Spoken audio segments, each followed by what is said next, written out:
Good morning students. आज हम पढ़ेंगे क्लास 10th साइंस का new chapter chemistry of non metals. Chapter 11 है आपकी बुक में।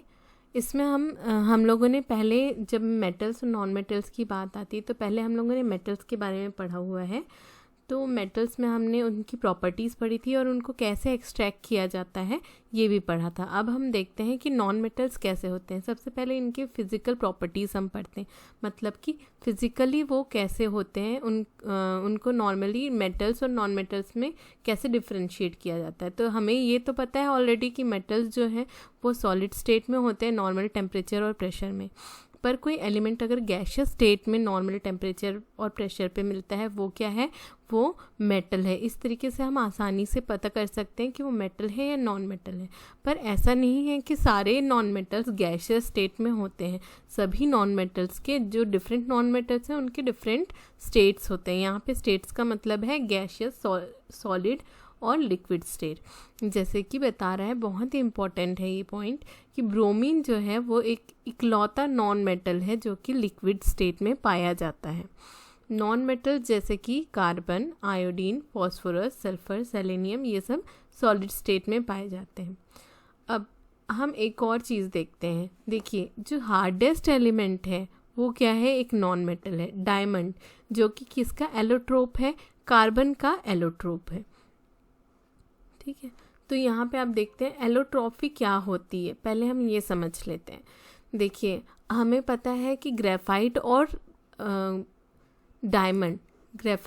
डायमंड दोनों ही क्या है, कार्बन के फॉर्म्स हैं, मतलब कार्बन का ही रूप है। और ये दोनों ही किससे बने होते हैं, सिर्फ और सिर्फ कार्बन एटम से बने होते हैं। ठीक है, पर ये कैसे पॉसिबल है कि दोनों सेम सब्सटेंसेस से बने हैं फिर भी वो दोनों दिखने में इतने अलग है। आपने ग्रेफाइट देखा है कि वो कैसा काला होता है, और डायमंड देखा है कि वो कितना सफ़ेद और चमकीला होता है।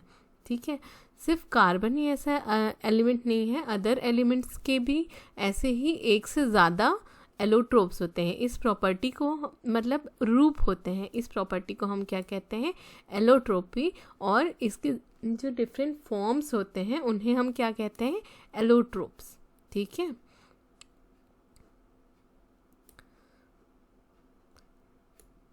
many elements are found in more than one form in the same state, or this property of elements is known as allotropy and the different forms are known as allotropes.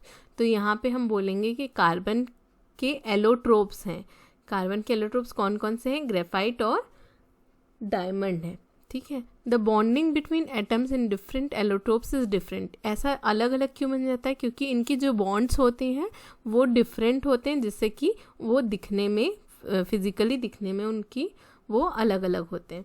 Since the atoms of different allotropes of an element are identical, therefore the chemical reaction shown by them are same. देखो, केवल दिखने में ही वो क्या है, जो allotropes होते हैं वो दिखने में बस फिजिकली वो डिफरेंट होते हैं, बट केमिकली उनका रिएक्शन सेम ही रहेगा। जैसे कि अगर ग्रेफाइट और आयरन और डायमंड, ग्रेफाइट और डायमंड ये दोनों ही क्या प्रोड्यूस करते हैं, अगर इन्हें जलाया जाए कंबस्शन में क्या देते हैं, ये कार्बन डाइऑक्साइड देते हैं।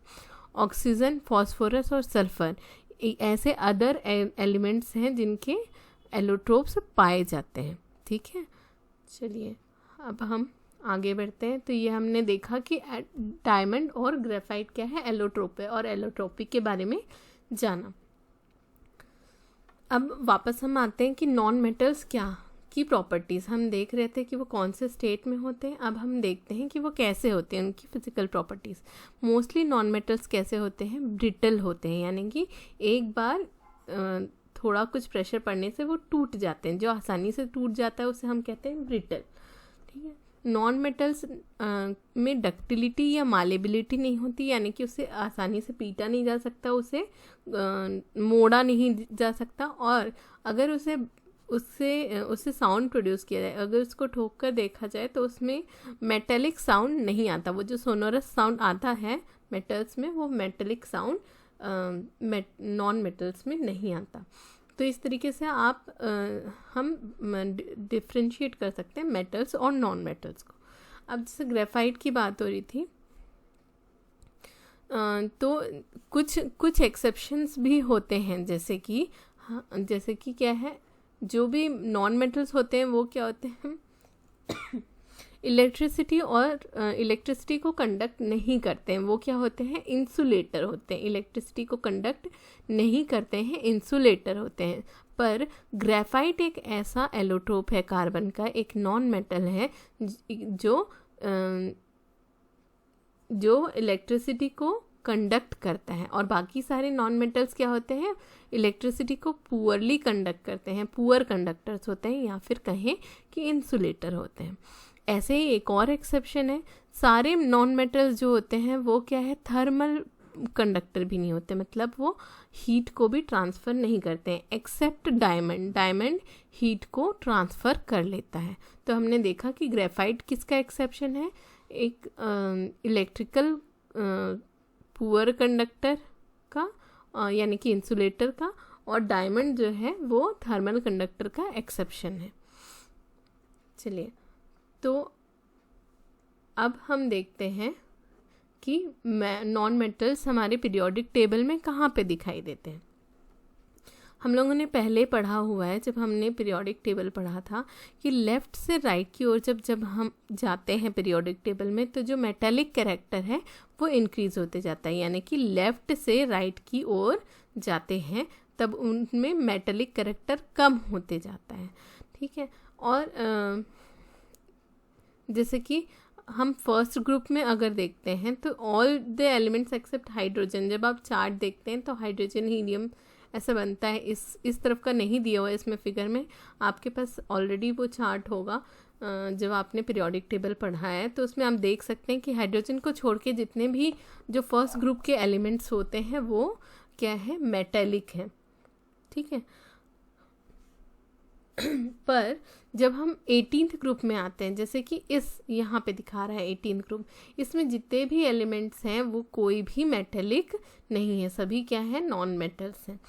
The elements in a particular group, then there is an increase in the metallic character as we go down. जब एक ग्रुप की बात करते हैं हम, तो मेटेलिक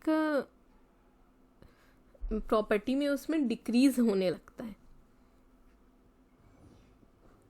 जैसे कि हम ग्रुप 15 को देखें तो इसमें 2 एलिमेंट्स ऐसे हैं, ग्रुप 15 हमको दिख रहा है ये वाला, है ना, तो इसमें केवल 2 ऐसे एलिमेंट्स हैं, नाइट्रोजन और फॉस्फोरस, जो कि हमारा नॉन मेटल है।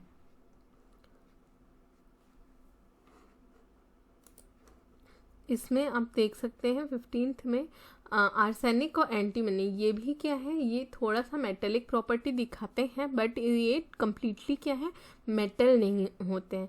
ठीक है, और जो लास्ट है बिस्मथ, ये क्या है, ये कम्प्लीटली मेटल है। तो आप देख सकते हो यहाँ पे आपको नॉन मेटल दिख रहा है ऊपर, उसके बीच में फिर आपको एक ऐसा कुछ ऐसे एलिमेंट्स मिल रहे हैं जो कि कम्प्लीटली मेटेलिक नहीं है, और उसके बाद आपको मेटल दिख रहा है।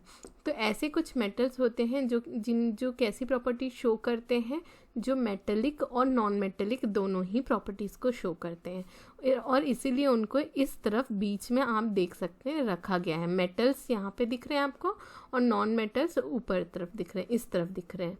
ठीक है, तो लेफ्ट हैंड साइड में आपके मेटल्स हैं, राइट हैंड साइड में आपके नॉन मेटल्स हैं, और बीच में जो आपको वाइट में दिख रहे हैं ये क्या है, ये ऐसे एलिमेंट्स हैं जो बोथ मेटेलिक और नॉन मेटेलिक दोनों ही कैरेक्टर्स को शो करते हैं, और इसलिए उनको इनके बीच में रखा गया है। और ये किस टाइप का, जिग जैग डायगोनल लाइन बनाते हुए आपको दिख रहे हैं। इस तरीके से ये डायगोनली प्लेस्ड है पीरियोडिक टेबल में, और इस तरीके से ये जिग जैग लाइन बनाए हुए हैं। ऐसे मेटल्स को हम ऐसे जो एलिमेंट्स होते हैं उनको मेटल्स में नहीं गिना जाता है, उनको कहा जाता है मेटलॉइड्स या फिर सेमी मेटल्स। मेटलॉइड्स जैसे कि boron, silicon, germanium, arsenic, antimony, है ना, टेलिडियम और पोलोनियम, ये सारे क्या हैं, ये मेटलॉइड्स होते हैं। ठीक है, अब मेटलॉइड्स कैसे होते हैं ये भी हम देख लेते हैं। मेटलॉइड्स क्या है, सॉलिड स्टेट में पाए जाते हैं। बोरॉन और सिलिकॉन बहुत पुअर कंडक्टर हैं इलेक्ट्रिसिटी के, पर बोरॉन और सिलिकॉन ये इलेक्ट्रिसिटी के पुअर कंडक्टर हैं, पर इसमें जैसे ही हम क्या करते हैं कुछ इम्प्योरिटीज़ डाल देते हैं तो वो इलेक्ट्रिक कंडक्टिविटी करने लगते हैं। और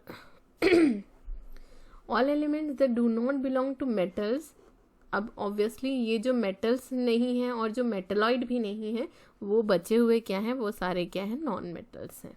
नॉन मेटल्स में कौन कौन से होते हैं, एक होता है कार्बन होता है ग्रुप 14 में, और ये आप देख सकते हो ग्रुप 14 में आपको कार्बन दिख रहा है, ग्रुप 15 में नाइट्रोजन और फॉस्फोरस दिख रहा है, ग्रुप 16 में ऑक्सीजन, सल्फर, सेलेनियम दिख रहा है, 17 में फ्लोरीन, क्लोरीन, ब्रोमीन, आयोडीन और एस्टेटाइट। तो ये सारे दिख रहे हैं आपको, ये सभी क्या है, नॉन मेटल्स हैं। तो आपको यहाँ पे देखा मेटल, यहाँ पे मेटलॉइड्स, यहाँ पे नॉन मेटल्स। अब यहाँ पे जो लास्ट 18th जो हमारा है ये क्या है, ये एक ऐसा ग्रुप है जो कि रेयर ग्रुप कहलाता है। कैसे कहलाता है, इसकी क्या खासियत होती है ये हम देखते हैं। ये क्या है, हेलोजेंस हैं। ये क्या कहलाते हैं, हेलोजेंस कहलाते हैं। और केवल इनको क्या है, एक ही इलेक्ट्रॉन की ज़रूरत होती है। सॉरी, जो ग्रुप 18 के पहले हम देख रहे हैं ग्रुप 17 में ये जो है ये फ्लोरीन, क्लोरीन, ब्रोमीन, आयोडीन और एस्टेटाइन, इनकी बात हो रही है कि ये क्या है, ये हेलोजेंस है।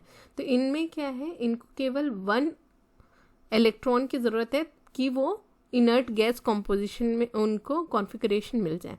तो केवल एक इलेक्ट्रॉन की ज़रूरत है, फिर वो क्या है, इनर्ट गैस की कॉन्फ़िगरेशन में आ जाएंगे।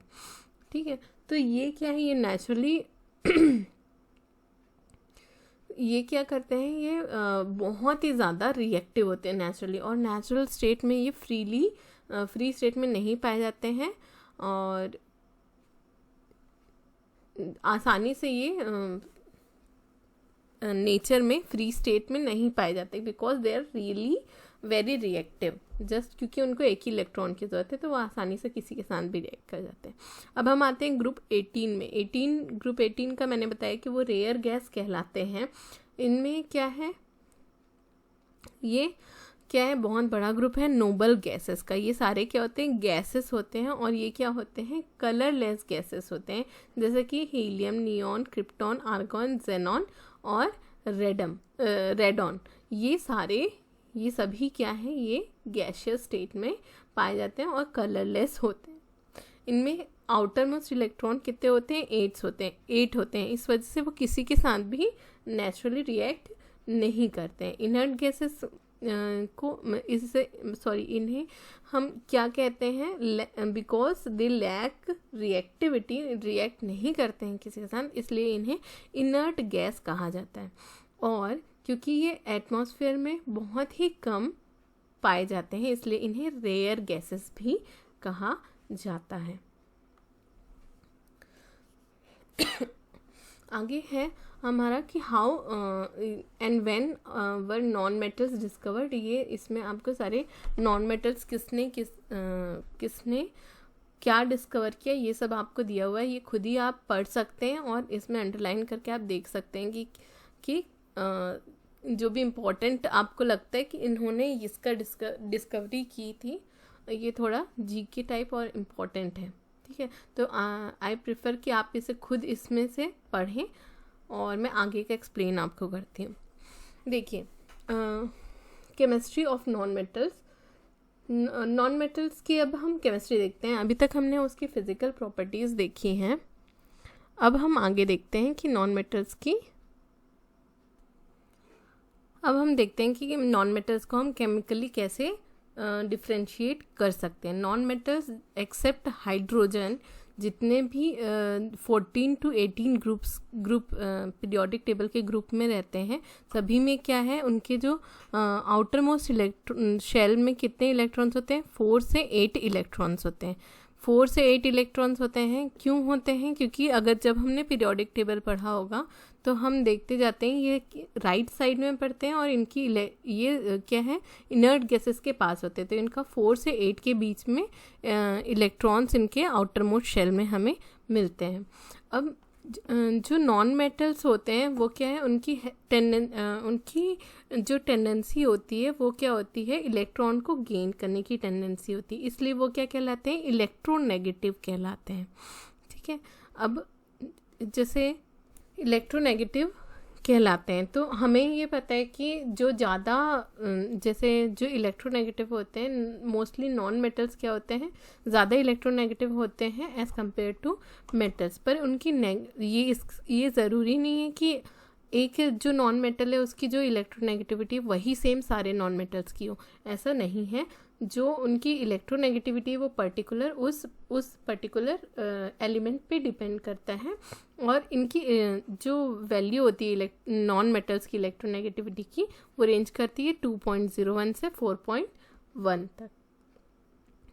ये आपका एक इम्पोर्टेंट पॉइंट हो गया, ये फिलअप्स वगैरह में आपको पूछा जा सकता है। जब हम अगेन पीरियोडिक टेबल में देखते हैं तो जब ग्रुप में देखते हैं तो हम क्या करते हैं, हमें दिखता है कि जैसे हम ग्रुप में नीचे उतरते हैं तो इलेक्ट्रोनेगेटिव डिक्रीज होती है, और जैसे हम लेफ़्ट टू राइट जाते हैं तो इलेक्ट्रोनेगेटिविटी पीरियड में जब जाते हैं तो वो इलेक्ट्रोनेगेटिविटी बढ़ती है। ये आप रिकॉल कर सकते हैं आपके पीरियोडिक टेबल से। तो इसका ये मतलब हुआ कि एलिमेंट्स ऑफ ग्रुप 17 सबसे ज़्यादा इलेक्ट्रोनेगेटिव होते हैं। 17 के ही क्यों, क्योंकि 18th जो ग्रुप है वो तो इनर्ट गैस का है, और जो सबसे ज़्यादा रिएक्टिव होता है जिसके पास केवल एक इलेक्ट्रॉन की कमी होती है वो है ग्रुप 17। ठीक है, तो ये सबसे ज़्यादा इलेक्ट्रोनेगेटिव होते हैं। तो सबसे ज़्यादा हाईएस्ट इलेक्ट्रोनेगेटिव वैल्यू किसकी है, फ्लोरीन की। फ्लोरीन जो है वो हाईएस्ट इलेक्ट्रोनेगेटिव नॉन मेटल है।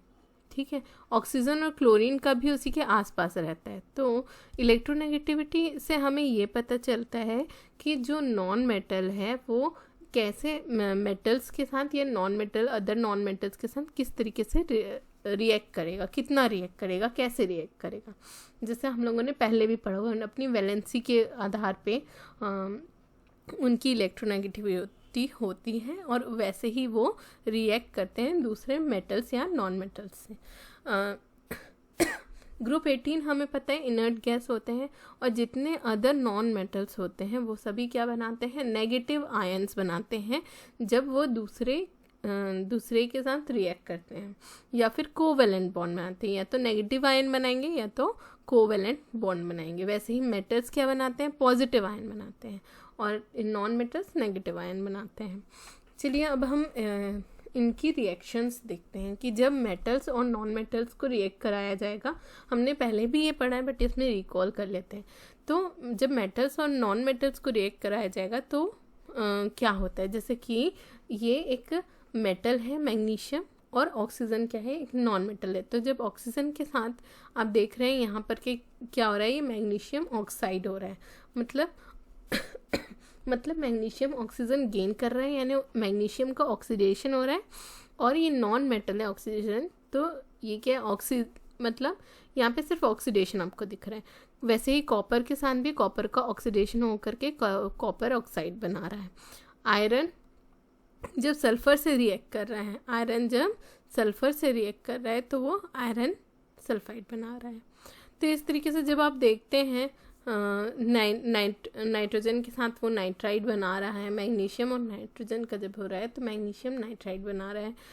सोडियम कैल्शियम, जब सोडियम और क्लोरीन का रिएक्शन हो रहा है तो वो NaCl बना रहा है। NaCl क्या होता है, हमारा कॉमन सॉल्ट होता है। कैल्शियम और फॉस्फोरस ये जब मिलते हैं तो फॉस्फाइड बनाते हैं, कैल्शियम फॉस्फाइड। तो इसको हम देख रहे हैं तो हमें पता चल रहा है कि ये जो भी कंपाउंड्स बना रहे हैं वो कैसे हो रहे हैं, आयोनिक कंपाउंड्स बना रहे हैं। ठीक है, आपको दिख रहा है यहाँ पे ये सारे नॉन मेटल्स क्या है, इनमें कुछ नेगेटिव इलेक्ट्रोनेगेटिविटी है। इलेक्ट्रोनेगेटिविटी के बेस पे वो क्या कर रहे हैं, आयोनिक कंपाउंड्स बना रहे हैं। ये पॉजिटिव है, ये नेगेटिव है। तो मेटल और नॉन मेटल जब वहाँ पे ऑक्सीजन की बात आती है या हाइड्रोजन की बात आती है, तो ऑक्सीजन की बात आती है, तो जो मेटल है उसका क्या है, ऑक्सीडेशन होता है, और नॉन मेटल का रिडक्शन होता है। ये कुछ ऐसी चीज़ें हैं जो हमें याद रखनी। जब मेटल और नॉन मेटल रिएक्ट करते हैं तो मेटल का ऑक्सीडेशन होता है और नॉन मेटल का रिडक्शन होता है। अब हम देखते हैं कि जब दो नॉन मेटल्स जब रिएक्ट करते हैं तो कैसा होता है। तो जब दो नॉन मेटल्स रिएक्ट करते हैं तो वो कोवेलेंट कंपाउंड बनाते हैं। जब देखो हम लोगों ने अभी पढ़ा कि मेटल्स और नॉन मेटल्स रिएक्ट करते हैं तो आयोनिक कंपाउंड बनाते हैं, और जब दो नॉन मेटल रिएक्ट करते हैं तो वो कोवेलेंट बॉन्ड बनाते हैं। ठीक है, तो यहाँ पे बहुत सारे कोवेलेंट बॉन्ड बनते हैं, बट हमारी क्लास में क्या है, क्लोराइड और ऑक्साइड पे हम ज़्यादा ध्यान देंगे। तो पहले हम देख लेते हैं कि जब नॉन मेटल्स क्लोरीन के साथ रिएक्ट करते हैं, डिफरेंट नॉन मेटल्स के साथ रिएक्ट करते हैं, बट कोई नॉन मेटल जब क्लोरीन के साथ रिएक्ट करता है तब क्या होता है, तब वो क्लोराइड फॉर्म कर लेता है। जैसे कि carbon plus chlorine gives CaCl4, ये भी क्लोराइड है। Hydrogen plus chlorine gives HCl, hydrogen chloride. Phosphorus plus chlorine gives phosphorus chloride. तो इस तरीके से जब क्लोरीन के साथ कोई नॉन मेटल रिएक्ट करता है तो वो उसका क्लोराइड बना लेता है। अब हम देखते हैं कि ऑक्सीजन के साथ जब रिएक्शन होता है तो क्या होता है। जब नॉन मेटल ऑक्सीजन के साथ रिएक्ट करता है तो क्या बनाता है, ऑक्साइड बना लेता है। ठीक है, तो यहाँ पे आप देख रहे हैं कार्बन और ऑक्सीजन, तो ये क्या बना रहे हैं, कार्बन डाइऑक्साइड। सल्फर और ऑक्सीजन, तो सल्फर डाइऑक्साइड। फॉस्फोरस और ऑक्सीजन, तो यहाँ पे भी आपको ऑक्साइड दिख रहा है इस मेटल का, मतलब सॉरी नॉन मेटल है ना ये। तो यहाँ पे आप देख रहे हैं यहाँ पे जितना भी नॉन मेटल है ये भी नॉन मेटल है। जब ऑक्सीजन के साथ रिएक्ट कर रहे हैं तो ये क्या हो जा रहा है, सभी ऑक्साइड बना ले रहे हैं। तो अब देखिए यहाँ पे ऑक्सीजन और क्लोरीन हमने देखा है, तो डिफरेंट नॉन मेटल्स के साथ जब ये रिएक्ट कर रहे हैं तो ये इन ऐसा क्यों हो रहा है कि ऑक्सीजन ही बाद में लिख रहे हैं या क्लोरीन ही बाद में लिख रहे हैं। इसके पीछे रीज़न ये है कि जब केमिकल फॉर्मूला लिखते हैं किसी कंपाउंड का, तो जो लेस इलेक्ट्रोनेगेटिव रहता है, जो कम इलेक्ट्रोनेगेटिव रहता है, उसे हम पहले लिखते हैं, और जो ज़्यादा इलेक्ट्रोनेगेटिव होता है उसे हम बाद में लिखते हैं। तो जैसे कार्बन और ऑक्सीजन को देखेंगे तो कार्बन क्या है, कम इलेक्ट्रोनेगेटिव है, और ऑक्सीजन जो है ज़्यादा इलेक्ट्रोनेगेटिव है। क्योंकि इलेक्ट्रोनेगेटिविटी ऑक्सीजन और क्लोरीन की लगभग आसपास है, और ये सभी मोस्टली सभी इलेक्ट्रॉन्स, जैसे हमने पीरियोडिक टेबल में देखा था, एक बार और देख लेते हैं। ऑक्सीजन और फ्लोरीन सबसे ज़्यादा इलेक्ट्रोनेगेटिव होता है, ये हमने देखा है। तो ऑक्सीजन और क्लोरीन ये बाकी सभी से बहुत ज़्यादा, हम 2 लाइन ही पढ़ते हैं ना हमारे कोर्स में, बस यही 2 लाइन है। तो हमने क्या किया, हम देख रहे हैं कि ऑक्सीजन और क्लोरीन ही हम इस साल के कोर्स में हमारा, तो ये सभी बाकी जो है वो क्या है, कम इलेक्ट्रोनेगेटिव है। इधर भी देख रहे हैं हम सल्फर, फॉस्फोरस, सिलिकॉन, एल्युमिनियम, ये सभी जो है ये सभी कम इलेक्ट्रोनेगेटिव है। सबसे ज़्यादा इलेक्ट्रोनेगेटिव यहाँ पे ऑक्सीजन और क्लोरीन है और फ्लोरीन है, बट हम पढ़ रहे हैं ऑक्सीजन और क्लोरीन का। तो ऑक्सीजन और क्लोरीन जो है वो लास्ट में आता है। अगर वो वहाँ पे फ्लोरीन होगा तो फ्लोरीन भी लास्ट में आएगा, जो भी फ्लोराइड बनाएगा वो लास्ट में आएगा। तो इस तरीके से जो इलेक्ट्रोनेगेटिव कम होंगे उन्हें हम पहले लिखते हैं, और बाद में जो ज़्यादा इलेक्ट्रोनेगेटिव है उन्हें हम लिखते हैं। ठीक है, तो ये तो हो गया आपका केमिकल रिएक्शन की कैसा होता है इनका केमिकल रिएक्शन। अब हम देखते हैं सल्फर का, थोड़ा इसमें हम देख लेते हैं nature of oxides of non metal. जो हम लोगों ने ऑक्साइड पढ़ा है यहाँ पे, तो उनका नॉन मेटल का ऑक्साइड कैसा होता है, उसका वो उनका नेचर कैसा होता है, क्या वो एसिडिक होते हैं, क्या वो बेसिक होते हैं। तो इसके लिए आपको एक एक्टिविटी दी हुई है, उसके बेसिस में हम ये पढ़ रहे हैं कि sulphur react with oxygen. Sulphur जब ऑक्सीजन के साथ रिएक्ट करेगा तो क्या बनेगा, सल्फर डाइऑक्साइड बनाएगा। अब सल्फर डाइऑक्साइड जो है जब वो वाटर के साथ जाता है, मतलब उसका सॉल्यूशन बनाया जाता है, तो वो सॉल्यूशन कैसा होता है, एसिडिक नेचर में होता है। यहाँ पे आपको H2SO3 दिख रहा है, ये क्या है, एक एसिड है। ठीक है, वैसे ही जब कार्बन ऑक्सीजन के साथ रिएक्ट करता है तो वो क्या करता है, कार्बन डाइऑक्साइड बनाता है। तो कार्बन डाइऑक्साइड भी जब वाटर के साथ रिएक्ट करेगा तो मतलब जो सॉल्यूशन बनेगा तो ये भी क्या है, एसिडिक है। तो जो भी नॉन मेटल ऑक्साइड के सॉल्यूशंस होते हैं वो मोस्टली क्या होते हैं, एसिडिक होते हैं। मोस्टली नॉन मेटल ऑक्साइड्स के सॉल्यूशन एसिडिक होते हैं, पर सभी नहीं होते हैं। जैसे कि वाटर भी क्या है, एक ऑक्साइड है, H2O, ये क्या है, ऑक्साइड है, हाइड्रोजन का ऑक्साइड है। बट वो क्या होता है, वाटर तो न्यूट्रल होता है, वो एसिडिक नहीं होता, बेसिक नहीं होता, वो क्या होता है, न्यूट्रल होता है। तो आज हम लोगों ने क्या क्या पढ़ा कि मेटल्स की प्रॉपर्टीज़ क्या होती हैं, फिजिकल प्रॉपर्टीज़, उनका केमिकल रिएक्शन कैसा होता है, उनके ऑक्साइड्स कैसे होते हैं, ये सभी चीज़ें हमने पढ़ी। आज के लिए इतना ही। Thank you.